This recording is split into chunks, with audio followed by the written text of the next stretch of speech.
Okay. So what we're going to do is kind of switch back to looking at a mechanism, which we first talked about when we did Hess's law. So actually, most reactions, not even just a few, many reactions are more complicated than just going in a single step. So sometimes we need a series of steps, and the overall reaction is the overall reaction. That's what we crossed stuff out and added them together to get the overall reaction. So when you have more than one step, it's called a mechanism. And in biology, you'll talk about the mechanism of glycolysis and the Krebs cycle, a series of reactions, and then you get an overall reaction. So when we first tell you about reactions in grade 10, we go through, single, double, we switch the partners, whatever, but we don't really talk a lot about the little nuances about reactions. So last year, we talked about the activity series. So single displacement reactions only occur if the metal is reactive enough to kick out the other metal. Double displacement. Those reactions only occur if a precipitate is formed. So there are many reactions that are more complicated than you might have originally thought. The next unit's called equilibrium. We're actually going to look at reactions that go in the opposite or reverse direction as well. So it's not so straightforward, which can influence reaction time and percent yield as well. So those sort of things in a practical way can limit how much product you can produce, how fast the reaction goes, what kind of reaction conditions do you need, all kinds of things. So we can call each step in a mechanism an elementary process. That's a fancy word for a step. In Hess's law, we might have even called them reference equations, that kind of thing. So something you can do, we're just going to look at whether a proposed mechanism is reasonable, but once you're actually done here, you probably have enough chemical knowledge to predict or propose your own mechanism. So again, when we talked about in 6.5, the transition state, or the theory, and we call it a theory, again, we can't really stop a reaction and say, okay, what's going on here, with a lot of accuracy. So we propose a mechanism that the reaction can go through, but it can be ridiculous, or it can be, we're going to call it unreasonable. Okay, so you have to be able to predict a good mechanism. This is really going to matter, and the one picture on the note, kind of the weird notation with the square brackets, this really matters if you continue and take upper level organic chemistry reactions. A lot of those reactions are very slow because they have intermediates that take a long time to form and a long time to be consumed. Okay, so one of the criteria we're going to use for whether a mechanism is reasonable is, it's called molecularity, or how many molecules are in the reaction. So most of the reactions we deal with have two molecules colliding. You think about single, double displacement, combustion. What are the other ones? Things like that. And then decomposition is the only one where it breaks apart. When we talk about synthesis, we don't really say how many reactants have to come together. However, because we're now dealing with collisions have to have the correct amount of force and the correct 3D orientation. So the more molecules you have, then the less likely it is that they're going to collide effectively. So 3 is the maximum. So if you want to use fancy words, you can call it unimolecular, bimolecular, intermolecular, or when we look at the criteria, you can say they have 1, 2, or 3. Even 3 is rare, but anything above 3 we consider to not be reasonable.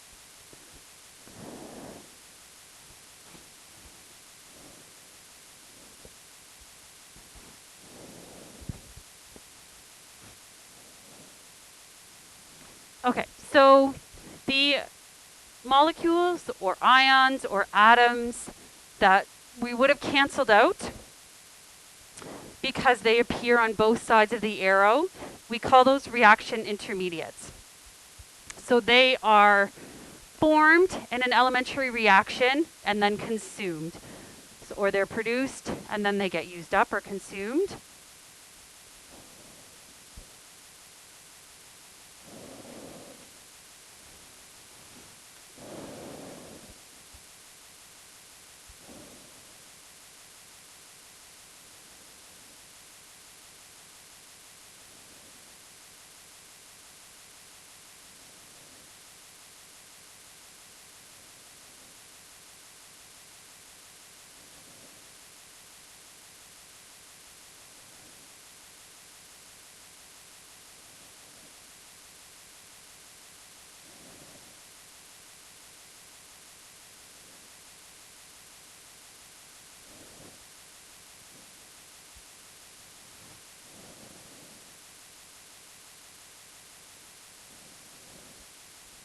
So we're going to cancel stuff out, but then we are going to classify them as reaction intermediates, or in the second lesson, we're going to classify them as a catalyst.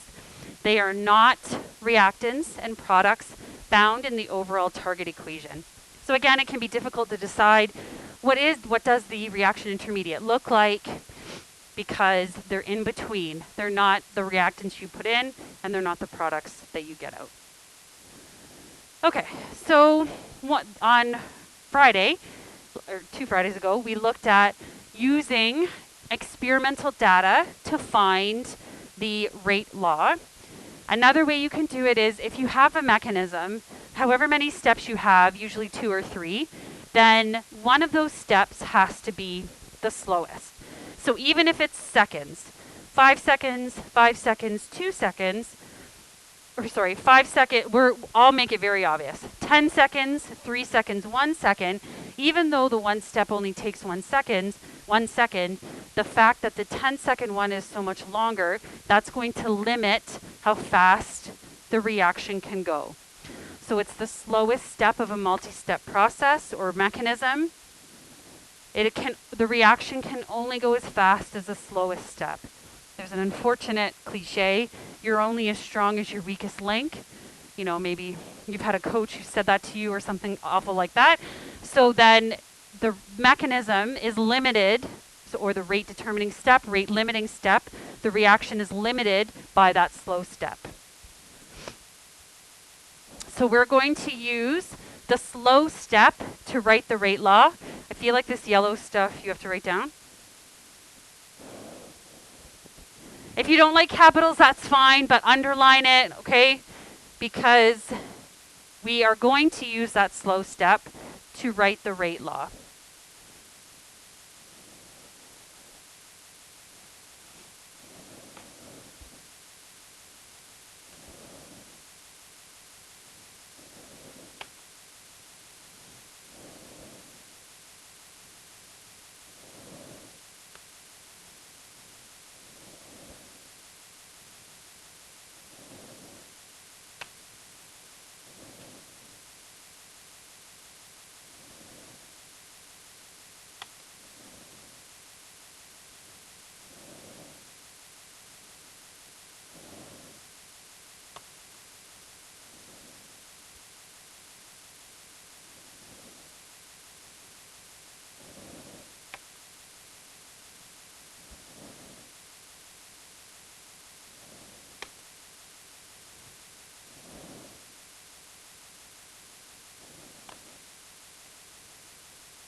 So on Friday, we had to use the chart to figure out what the exponents were for the rate law.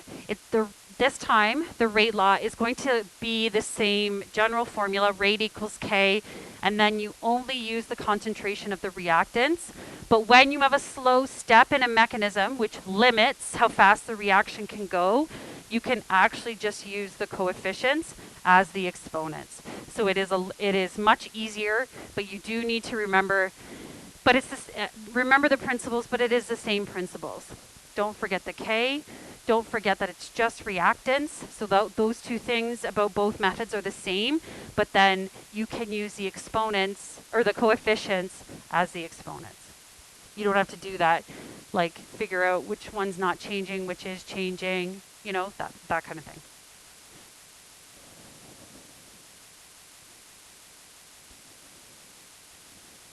Okay, so the rate law of the rate determining step is the same as the overall reactions rate law. So if you're given a mechanism, it's going to be so simple. It's going to literally say slow. Okay, so we're going to use the slow steps reactants to write their coefficients to write the rate law. So this one is simple. It's only 2 steps. You need at least 2, sometimes 3, 4, doesn't matter. One of them will say slow. It'll be fast, fast, fast, fast, fast. Slow could be the last one, could be the first one. It doesn't really matter. And then you do the same thing like we did last week. Rate equals, don't forget the K. In the slow step, it's just AB. AB has a coefficient of 2, so that becomes the exponent.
Okay, we're going to look at a potential energy diagram.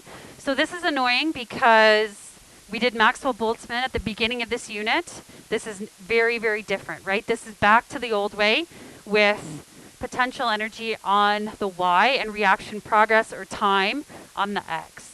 So again, these weird structures here that you'll see that only if you take upper year organic courses and you have to predict the intermediates in organic reactions. We often use square brackets and these weird, they kind of look like plus signs to represent something called a carbocation. Okay, but if you're not going to continue in pure chemistry, then we're just going to focus on the general shape. Okay, so this almost looks like one of the last unit potential energy diagram, except it has 3 peaks. Okay, so when you have a diagram, there are 3 peaks because there are 3 steps. So in a mechanism, if you're given a mechanism and you have to draw a diagram, then you would look at how many steps there are and draw the peaks. 1, 2, 3. So the overall shape is the reactants are lower in energy than the products, which means they've absorbed energy endothermic. But now instead of one peak, now we have more than one. So if you remember last unit, we had to draw the activation energy from the reactant line to the top of the peak, okay? So the first step, or hump number one, peak number one, then you've got, these are the reactants, and this would be the first activation energy. But now, when you get to step number two, the reactants would be here. Technically, they're not an overall reactant, so these would be reaction intermediates. But when you're looking at step two, so it's like reactants produce something here.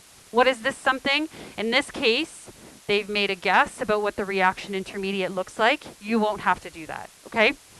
So here are the reaction intermediates. So now these are the reactants for this peak. So then this activation energy is drawn from this line. Oops. Okay? So then likewise, so these are used up to make this reaction intermediate. So now this reaction intermediate is from that valley to the top of the peak.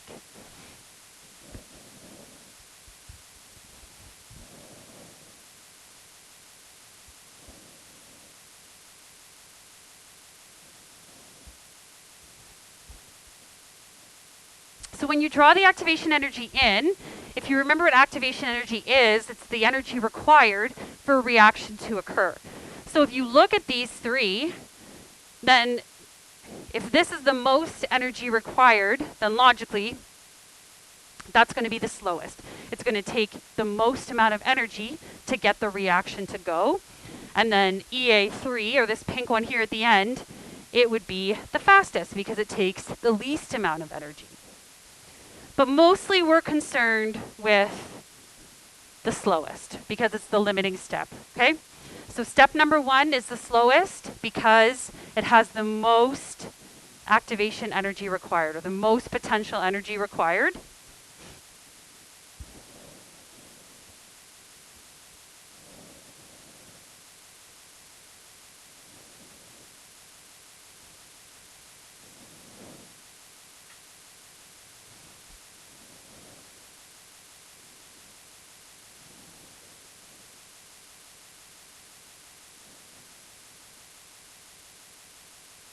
Okay, so you're going to talk about, or you will be able to talk about how many steps there are, which one is the slowest, and then we're going to just, in general, label where activated complexes would be and reaction intermediates. So again, this diagram has tried to guess what they look like. You don't need to do that, okay? So in a second, we'll do another one, okay? So I'll show you how simple you can be. But this picture is very specific. You don't have to do that, okay? So you can also label activated complexes, which are at the peaks, and reaction intermediates are produced in one step and then consumed. So they're in the valleys. This diagram has only shown one activated complex. That's why I only circled the one spot. But again, we'll do it in more general form on this piece of paper, okay? So when you've got this down, get out your little sheet.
Mm-hmm.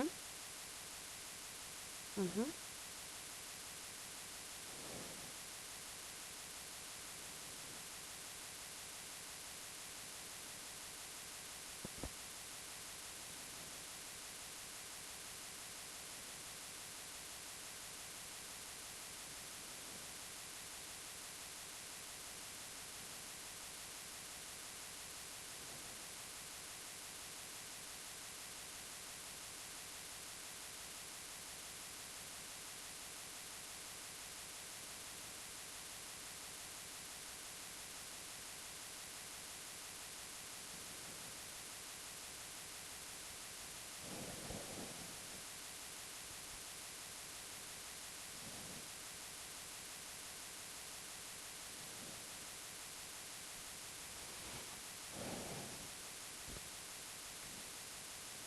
Okay, so looking at this little sheet that I gave you,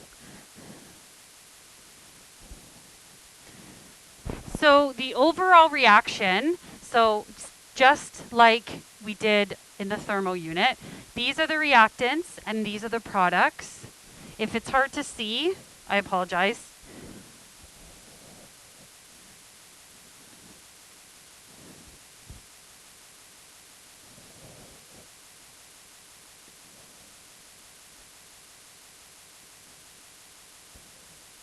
I just want to emphasize that it's the same as you would have done before. The reactants and the products, these would be the items that are left over once you've crossed stuff out in Hess's law, that kind of thing.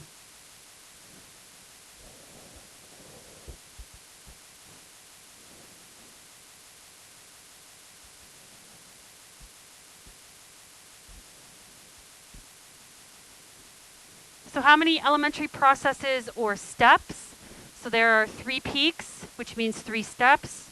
That is not, I know the other example had 3, that's not uncommon. Usually 1, usually 2, maybe 3, maybe 4, okay? Because the more you have, then the longer the reaction will be, and that's probably not a reaction that's very practical.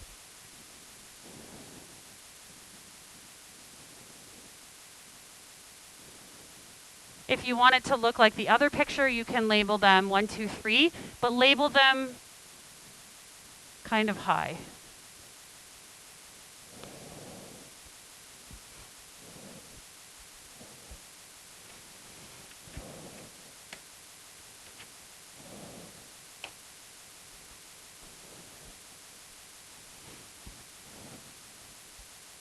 So activated complexes we defined in 6.5, which I realized was a while ago. So if you want, let's write a little definition here.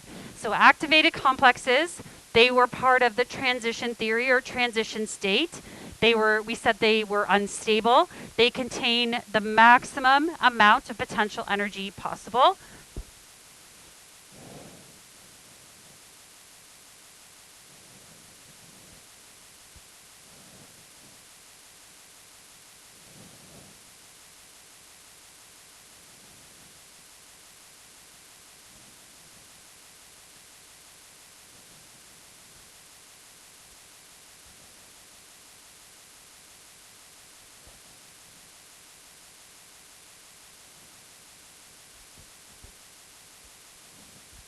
Okay, so I added that little bit to the definition. It's not really that vital here, but just to revisit that. So, like I said, you don't unlike the other picture on these slides, you don't need to try to guess what the activated complexes are going to be. You can just make a symbol. You can call them AC, whatever you want. Okay, but they are going to be at the peaks. Maximum amount of potential energy.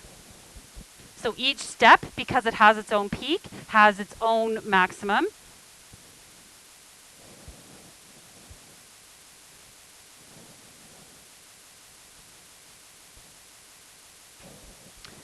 I'm going to pick a different color.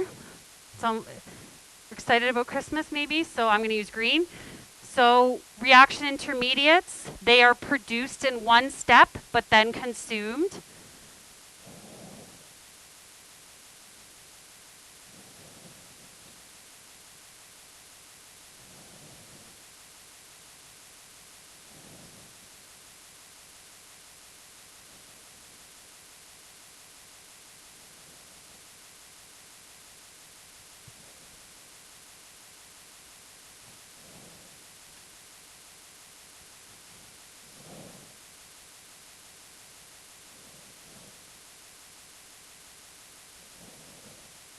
So these would be in like the valleys.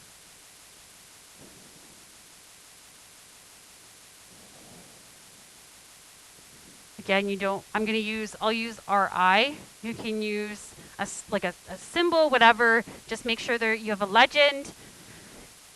You can try to guess what they look like, but you don't need to, okay? So substances that are produced in one step and consumed in another. So here we have the reactants. They get used up to produce some substance here in this valley, which is then going to be consumed. So this is where a reaction intermediate would be. It's going to make something in this valley that is then going to be used up. So this is also a reaction intermediate, or more than one reaction intermediate. I'm not trying to predict what they look like.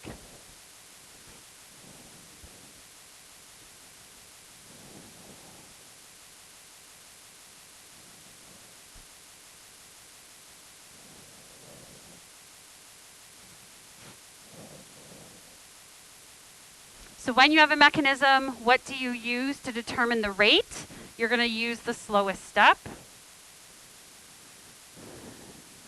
When you have a diagram like this, then you can use the step with the largest activation energy.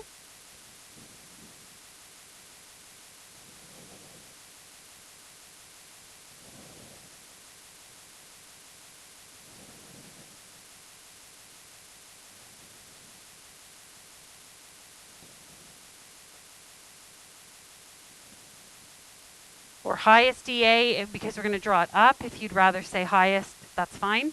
So I recommend that you go and sketch them in, okay? So we have one here.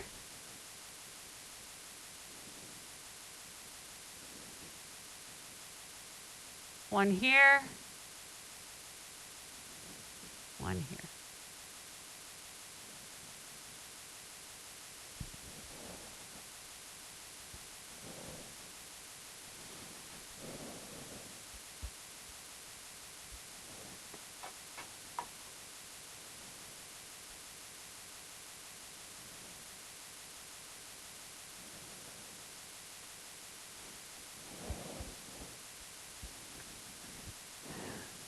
So there are a couple things that can help you here.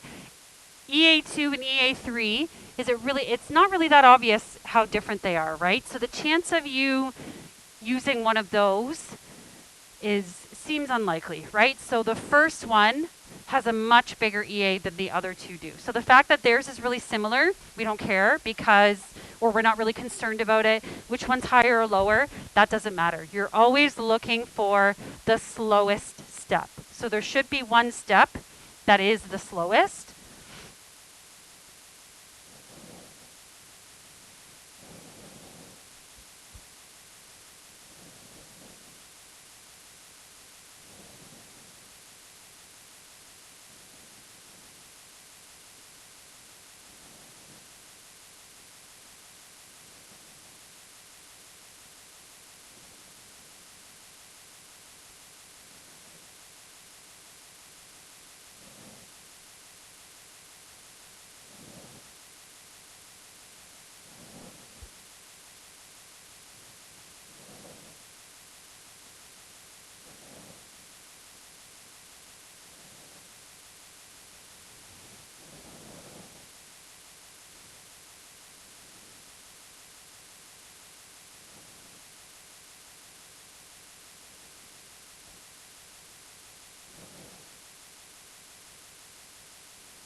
So let's say it's not step number one, then even if it's step number 2 or something, make it really obvious. So yes, let's say it was step 2. It could be like, it could look ridiculous. Okay, so whatever it is, whichever one is the slowest, should be obviously the biggest, okay? So even if you think, even if you're like, oh my goodness, this is so exaggerated, who cares? I need to know that you know which one is the slowest. But you don't need to worry about actual numbers for time, actual numbers for EA, what exactly the reaction intermediates look like, or the activated complexes. You can just label it in general like this for this year.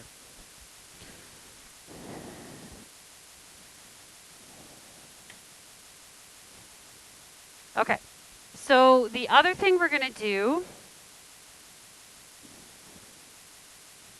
is predict whether a mechanism is reasonable.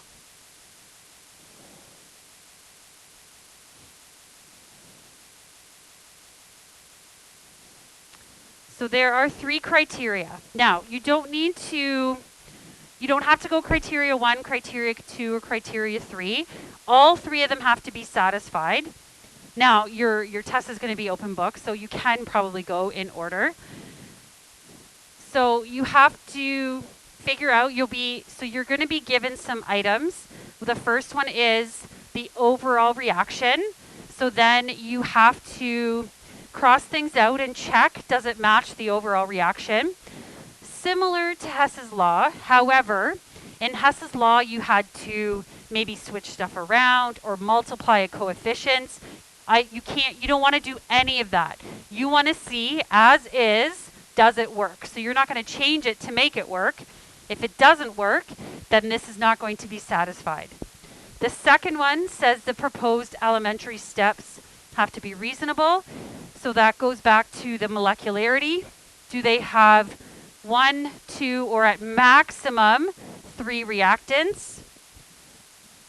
And again, who cares about the products? We're not worried about that. It's always how many reactants there are.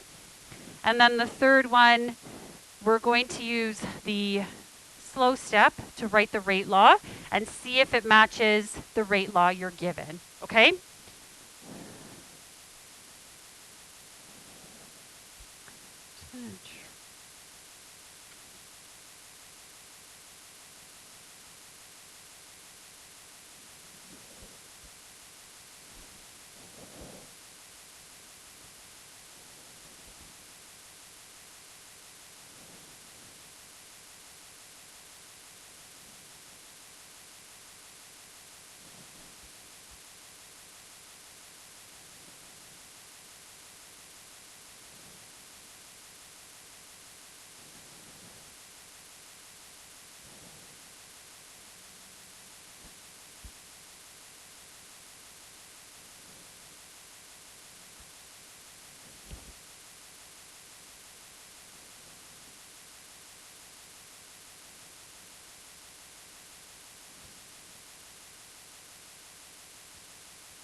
So 2 of the criteria, you are given an overall reaction. You have to cross out reaction intermediates and see if it matches the target that you're given. The third one, and again, you don't have to do them in order, but you're given an experimentally determined rate law. You use the slow step to write a rate law, see if it matches. And then this one, you just have to look at each step. Do they have 1, 2, or at max 3 reactants? We don't care about the products.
So when you get this kind of question, it's going to be at a 7, okay?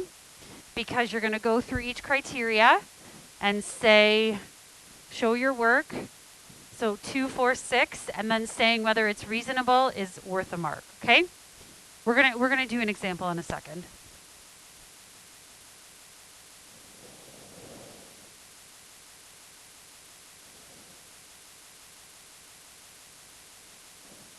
Yes.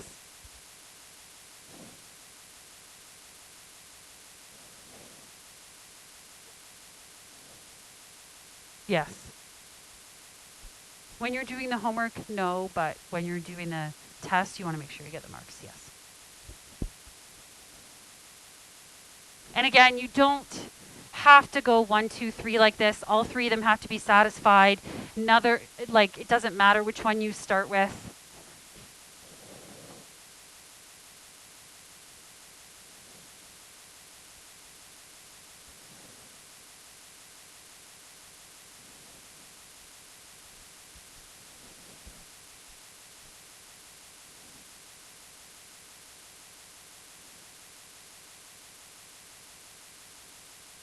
Okay, so let's do the example. Now, I don't think that you're going to be able to fit it there. I apologize. You're probably going to write it on the back or separate piece of paper, okay? So you have to be given the overall reaction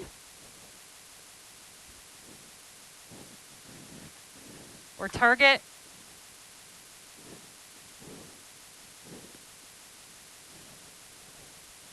You also have to be given the rate law. So it says experimentally determined rate law.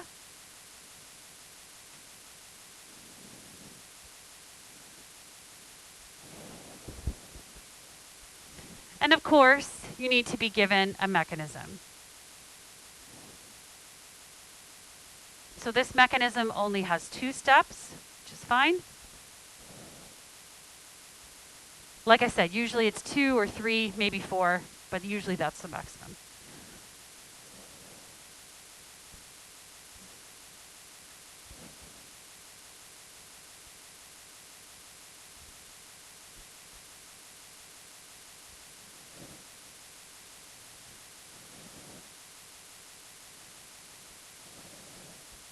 So I'm just going to go in order. I'm going to do criteria 1, 2, 3 as it says on the paper.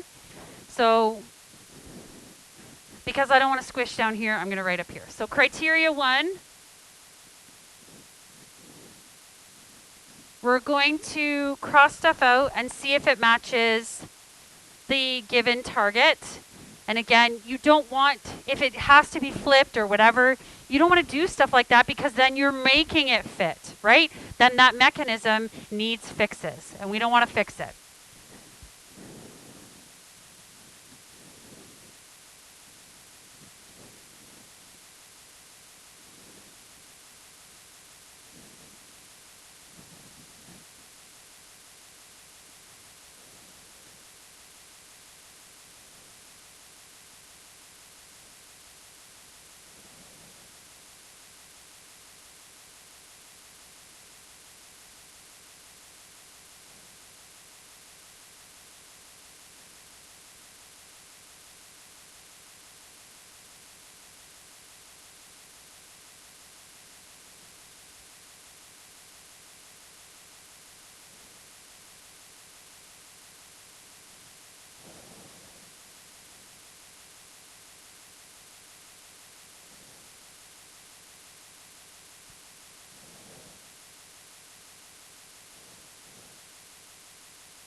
So when you do this, you don't have to write the explanation out like that. You can just cross stuff out. See how it goes? Okay, so N2O is a product, and here it's a reactant. Cross it out. I actually think that's the only one. So after we cross that out, then you can add it together.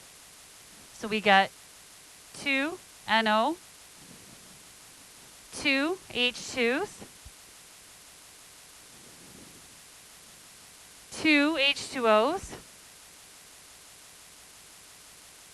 Oh, and an N2. Forgot that. Does that match the target? Yes, it does.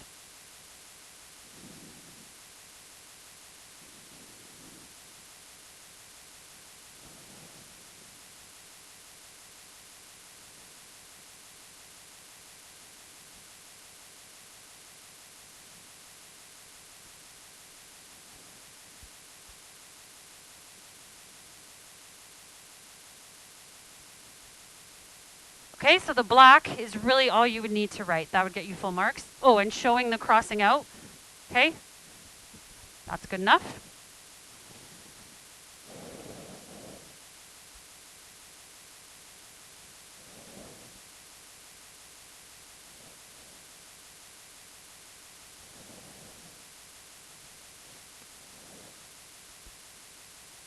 Okay, so criteria 2. Does each step have 1, 2, or 3 reactants?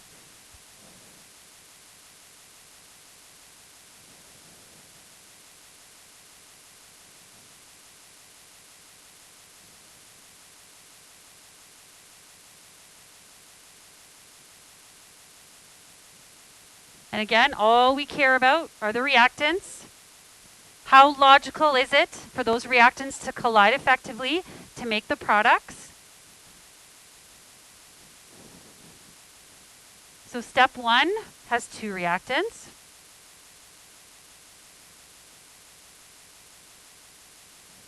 Step 2 also has 2.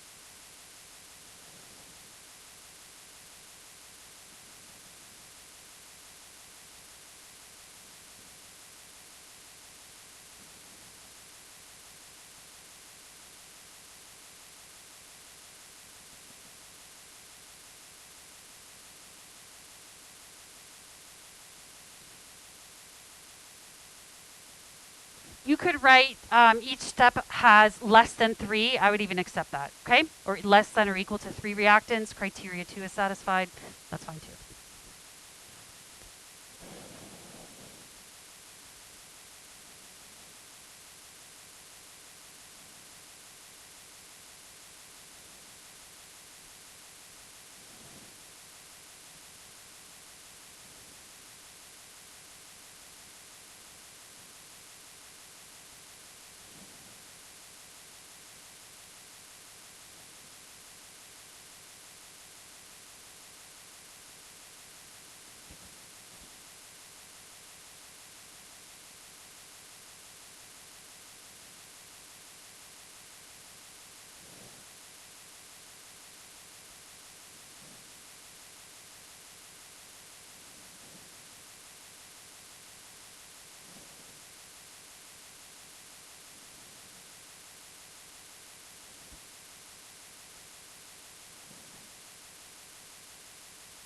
Bless you.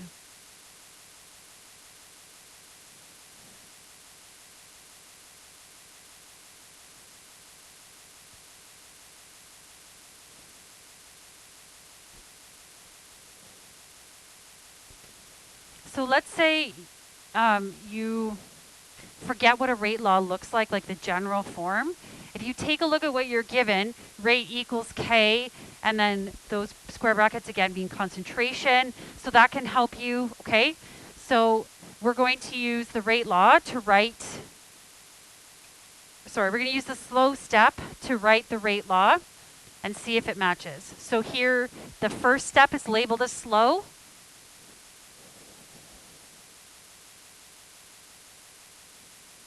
And what are the reactants in the slow step? Again, it's always the slow step. I don't care what the overall reactants are when we're writing the rate law. The slow step limits how fast the reaction can go. So we have NO. Its coefficient is 2, so its exponent is 2. We have H2. Its coefficient is 1. Its exponent is 1. Okay? It does not match the overall, but we don't care. You can only go as fast as your slowest step. Does it match what's given? The experimentally determined rate law? Yes, matches this here.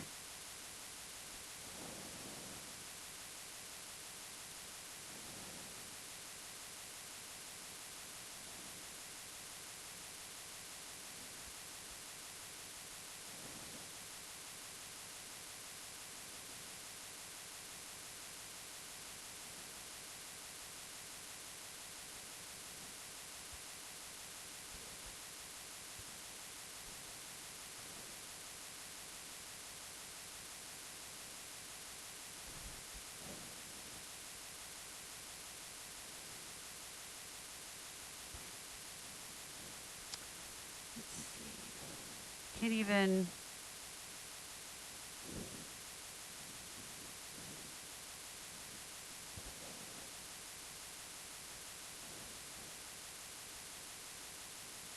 So whether you're doing a normal straight up question, it gives you a mechanism and one of the steps is slow and it says write the rate law, you can do this without having to figure out whether the mechanism is reasonable. You only have to do these 3 criteria when it says determine whether the mechanism is reasonable, okay? And then please don't do all this work and then forget the last sentence, right? You need a statement saying, is it reasonable? Yes, because all 3 criteria are satisfied.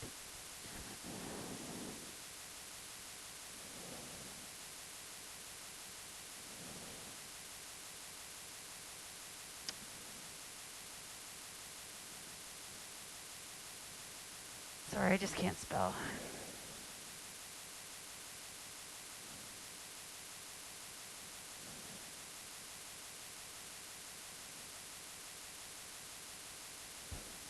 The mechanism is reasonable.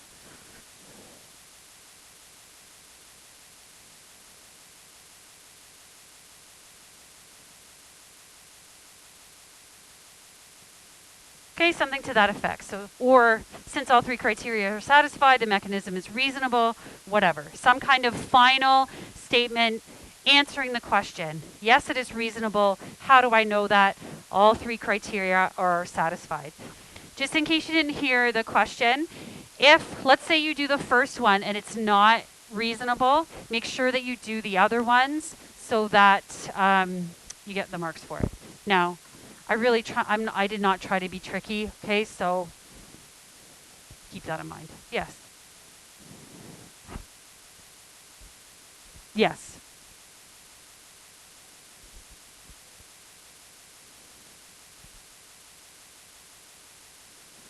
Mm-hmm. Yes, that doesn't matter. Good question. You always look at the slow step. Actually, not the products.